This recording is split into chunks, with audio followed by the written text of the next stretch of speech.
Hello aspirants, welcome to Eternal IAS. So, we have taken already many classes before. So today what we are starting with central government. Okay, we will be understanding the parts कि central government के अंदर कौन कौन से post हैं and why central government is different from state government, है ना, why it is having power over state government and why it is the supreme. Okay, so हम सेंट्रल गवर्नमेंट स्टार्ट करेंगे. सेंट्रल गवर्नमेंट का जो supreme है, ठीक है, the nominal face what he is president of India. So we are going to study president of India and start the central government section. So let's get started. Okay, so we have president Murmu ji. Okay, so president का election कैसे होता है? First of all we want to do कि president का election कैसे होता है. So हमारी जो सीरीज है we are keeping it very short and to the point, और जितना हो सके उतना क्रिप्स हम इस फॉर्म को लेकर आएंगे. तो first of all we are gonna do president का इलेक्शन कैसे होता है. मैंने सब पीपीटी में इस तरीके से आइडेंटिफाई किया है ताकि आपको ईजी रहे, आप नोट्स बनाएं. ठीक है, प्रेसिडेंट का इलेक्शन कैसे होगा? Indirect. The elected members of both the houses of parliament. इसका इनडायरेक्ट इलेक्शन होता है, इसके अंदर पीपल इन्वॉल्व नहीं होते हैं. इसका इलेक्शन इनडायरेक्ट होता है, पार्लियामेंट के लोग इसके अंदर वोट करते हैं. समझ में आ गया? Both the houses of parliament, the elected members of legislative assembly of the state, only elected members. देखो दोनों यहाँ पे हाईलाइट है word elected members. The elected members of legislative assembly of the union territories of Delhi and Puducherry.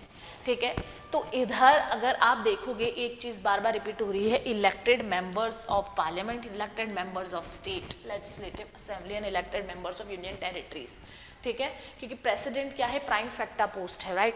सबसे ऊपर post आती है president की, तो इसलिए इसके अंदर इलेक्टेड लोग प्रेजेंट होने चाहिए ताकि पीपल ऑफ इंडिया डायरेक्टली या इनडायरेक्टली इसके अंदर इन्वॉल्व रहे. ठीक है, I hope you got it.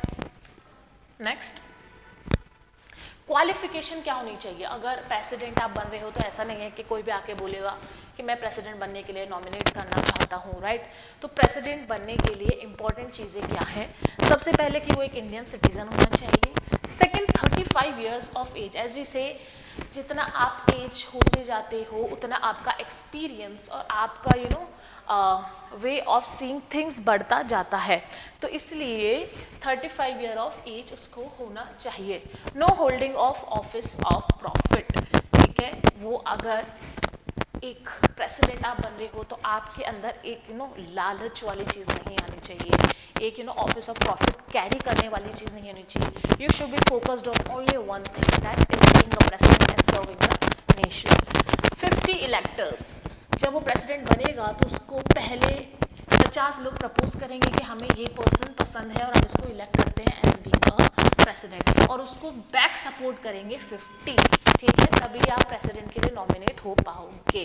Next, security deposit of 15,000 in RBI by a candidate. अब देखो, वैसे भी इंडिया के पास डेवलपिंग स्टेट है इंडिया, पैसों की कमी है, तो उसी के अंदर अगर पैसों की कमी है ही, राइट.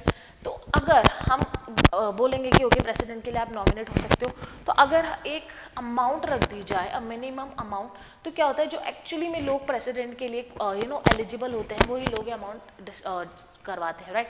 अगर मान लो कि अगर आप हम आपको बोले कोचिंग्स का भी अगर आप देखें कि कोचिंग्स में होता है कि there are only some seats reserved for free students, right. अगर एक बोलते हैं ना फ्री, तो एक तरीके से होगा जो एस्पिरेंट्स जो सीरियस है वो तो आ ही रहे हैं, अनसीरियस लोग भी आ रहे हैं. इससे क्या होता है पूरा माहौल भी गड़बड़ा जाता है, राइट. तो एक सीरियसनेस रखने के लिए एक पोस्ट को इसलिए अमाउंट रखा गया 15,000 जो डिपॉजिट होगा RBI में, और इसके अंदर ये है कि 1/6 पोल अगर आपके नहीं होते हैं तो अमाउंट जब्त कर लिया जाएगा, liable to be 45. Okay, next we are going oaths. Oaths क्या होती है? ओथ्स कैसे लेता है president? To present, protect and defend the constitution and the law. दोनों चीजों के लिए, कॉन्स्टिट्यूशन को भी और लॉ को भी ये प्रिजर्व, प्रोटेक्ट एंड प्रोटेक्ट करेगा। Administrated by the chief justice of India. Chief justice of India इसकी क्या लेता है, ओथ्स लेता है, और अगर chief justice of India absent है तो सीनियर मोस्ट जज ऑफ द सुप्रीम कोर्ट। ठीक है, नेक्स्ट कंडीशंस क्या है, ठीक है। He should not be a member of either house of parliament. देखो पार्शियलिटी को हटाने के लिए बोला गया कि वो पार्लियामेंट का मेंबर नहीं होना चाहिए, ठीक है। If he is deemed to vacate the seat before entering upon his office, उसको वैकेंट करनी होगी सीट अगर वो किसी का पार्ट है तो। He is entitled to such emolument and allowance privilege determined by the parliament. Parliament determine करेगा what will be the salary and extra allowance given to him, but it cannot be diminished. उसके office के द्वारा उसको diminish नहीं किया जाएगा। He she is immune from any criminal proceeding. क्यों? क्योंकि he is the prime factor of India, right. उस पर कुछ भी अगर प्रोसीडिंग होगी, इससे क्या होगा, गवर्नमेंट सिस्टम हिल जाएगा, इसलिए उसको क्रिमिनल प्रोसीडिंग से क्या कर रखा है, इम्यून कर रखा है, चाहे वो पर्सनल एक्ट्स ही क्यों ना हो, ठीक है। और उसको कैन नॉट बी अरेस्टेड और इम्प्रीजन, उसको उस टाइम के लिए अरेस्ट और इम्प्रीजन नहीं किया जाएगा। बट अगर वो सिविल प्रोसीडिंग है तो केस चल सकता है, पर उसके लिए उसको 2 महीने का एडवांस नोटिस देना होगा। समझ में आ गया। नेक्स्ट, ओके, इसका टर्म कितना रहता है हमारे प्रेसिडेंट जी का, ठीक है, 5 साल का टर्म रहता है इनका, ठीक है, ये फिक्स्ड है, देख लीजिए 5 इयर्स गिवन है। रेजिग्नेशन लेटर किसको देंगे, वो वाइस प्रेसिडेंट को। अब देखो प्रेसिडेंट के ऊपर अगर देखा जाए एज अ सेंट्रल गवर्नमेंट, तो president is the first person, right. Second हमारा आ जाता है वाइस प्रेसिडेंट, राइट। तो ये अगर रेजिग्नेशन देगा, अगर यही टॉप पे है तो देखो रेजिग्नेशन 2 ही लोगों को देते हैं, या तो आपके टॉप पे होगा या इमीडिएट बॉटम पे होगा। तो इमीडिएट बॉटम पे कौन है, वाइस प्रेसिडेंट, तो इन्हीं को ये क्या देंगे, अपना रेजिग्नेशन लेटर। और reelect any number of time, कितने भी नंबर ऑफ टाइम के लिए इसको री इलेक्ट किया जा सकता है। ओके, अब इसकी पावर्स देखते हैं कि प्रेसिडेंट की पावर्स क्या है। What are the powers of president. Executive powers क्या है। एग्जीक्यूटिव का मतलब मैंने आपको समझाया था प्रीवियस स्लाइड्स में, नहीं देखी तो go and watch the PPT. Legislature मतलब कि जो पावर्स वगैरह बनाते हैं, एग्जीक्यूटिव जो इनको लाइव करते हैं, राइट। तो एग्जीक्यूटिव पावर क्या क्या है, एग्जीक्यूशन पावर्स उसके अंदर क्या हेड करते हैं। First, appoints PM and another minister and देखो PM and other minister hold office under the pleasure of president. Appoints attorney general of India, ठीक है, और उसकी रिम्यूनरेशन भी ये डिफाइन करते हैं। थर्ड, और किस किस को अपॉइंट करते हैं, ये इंपॉर्टेंट है, ये लर्न करिए। कैग को अपॉइंट करते हैं, चीफ इलेक्शन कमिश्नर को, अदर इलेक्शन कमिश्नर को भी यही अपॉइंट करते हैं, chairman of UPSC, chairman member of finance commission and governor of state, ठीक है। मेन जो पोस्ट है सेंट्रल गवर्नमेंट की, वो सब कौन करते हैं, ये, ठीक है। जो कॉन्स्टिट्यूशन में मेंशन है, कॉन्स्टिट्यूशनल बॉडीज के हेड भी कौन करता है, appoints president of India. Okay, can appoint commission to investigate. अब ये कमीशन भी अपॉइंट कर सकते हैं अगर कुछ भी इन्वेस्टिगेशन करनी हो एससी एसटी और बैकवर्ड क्लासेस के अंडर। Next, appoint inter state council, state to state inter state council होती है, राइट, उसको अपॉइंट कौन करेगा, प्रेसिडेंट, ठीक है। Can directly administer union territories, और यूनियन टेरिटरीज का जो एडमिनिस्ट्रेटर होगा वो भी अपॉइंट कौन करेगा, president. Okay, can declare any area as schedule area, किसी भी एरिया को ये शेड्यूल एरिया डिक्लेयर कर सकते हैं। ओके, तो ये हो गए इनकी executive power. Let's see other powers also. Let's go on legislature power, किस पे, बिल्स के रिगार्डिंग उनकी क्या क्या पावर्स है। प्रायर, अब देखो कोई इंट्रोडक्शन एक बिल है, कौन सा, money bill. Prior permit needed for introduction of certain bills involving expenditure from consolidated fund of India, मतलब money bill. Alteration of boundaries और क्रिएशन ऑफ न्यू स्टेट्स किसके हाथ में था, पार्लियामेंट था, लेकिन पार्लियामेंट को सबसे पहले किसकी परमिट लगती है, प्रेसिडेंट की। President has certain option to choose when bill is presented to him, और उनके पास ये ऑप्शंस दिए जाते हैं कि उनको बिल जब लास्ट में साइन कौन करता है, प्रेसिडेंट, तो इनको दी जाती है क्या, एक पावर क्या, वो असेंट दे सकते हैं या उसको विदहोल्ड कर सकते हैं, मतलब मना कर सकते हैं, क्या विदहोल्ड या तो असेंट कर सकते हैं या विदहोल्ड कर सकते हैं या उसको रिटर्न कर सकते हैं, लेकिन मनी बिल को एक्सेंट रिटर्न नहीं कर सकते। वाई? क्योंकि उसके लिए प्रायर परमिट दी गई है, इसलिए उसको वो रिटर्न नहीं कर सकते। ठीक है, ठीक है, ये हो गया रिटर्न बिल एक्सेप्शन, ये हो गया। बट अगर कोई भी नॉर्मल बिल है उसको ये रिटर्न करते हैं और पार्लियामेंट इसको वापस से रीपास करता है, तो प्रेसिडेंट को एक्सेंट देनी पड़ती है। ये मोस्ट इंपॉर्टेंट है, दिमाग में रखिए सब। ठीक है, next, but if bill pass again by the, अब देखो, लेकिन स्टेट लेजिस्लेचर पे ये इन्वॉल्व नहीं होता। स्टेट लेजिस्लेचर कितनी भी बार अपना बिल पास करवाएं, प्रेसिडेंट के डिस्क्रिशन है, वो कितनी बार भी उसको मना कर सकता है। ठीक है, ये पावर्स हैं, इनको प्लीज नोट डाउन करिए as a notes. Next, legislature powers. ठीक है, रूल्स एंड रेगुलेशंस वगैरह जो बनाते हैं two houses, okay, Rajya Sabha Lok Sabha. तो लेजिस्लेटिव पावर्स का क्या इसके अंदर रोल है? ठीक है, first, summon a joint sitting of both the houses की जो जॉइंट सिटिंग होती है वो समन कर सकते हैं, right, Rajya Sabha and Lok Sabha. He can appoint any member of Lok Sabha, Rajya Sabha to preside when the office of Speaker, Deputy Speaker, अगर Speaker, Deputy Speaker, Chairman, Deputy Chairman ये वैकेंट है तो ये अपॉइंट कर सकते हैं कोई भी मेंबर ऑफ लोकसभा राज्यसभा को रिजाइड करने के लिए। Nominate 12 members Rajya Sabha, 2 members of Lok Sabha. अभी हो गया है खत्म, पर इनके पास पहले डिस्क्रिशन थी। फोर्थ, इंपॉर्टेंट रिपोर्ट्स रख सकते हैं कैग की, यूपीएससी, फाइनेंस कमीशन की before the parliament. Fifth, can promulgate ordinance when parliament not in session, must be approve by parliament within 6 month. अगर पार्लियामेंट अप्रूव नहीं है तो कोई भी ऑर्डिनेंस, मतलब कोई भी किसी भी रिलेटेड लॉ और रेगुलेशन ये बना सकते हैं और 6 वीक के अंदर उसको अप्रूव करना पड़ता है सेशन को। ठीक है,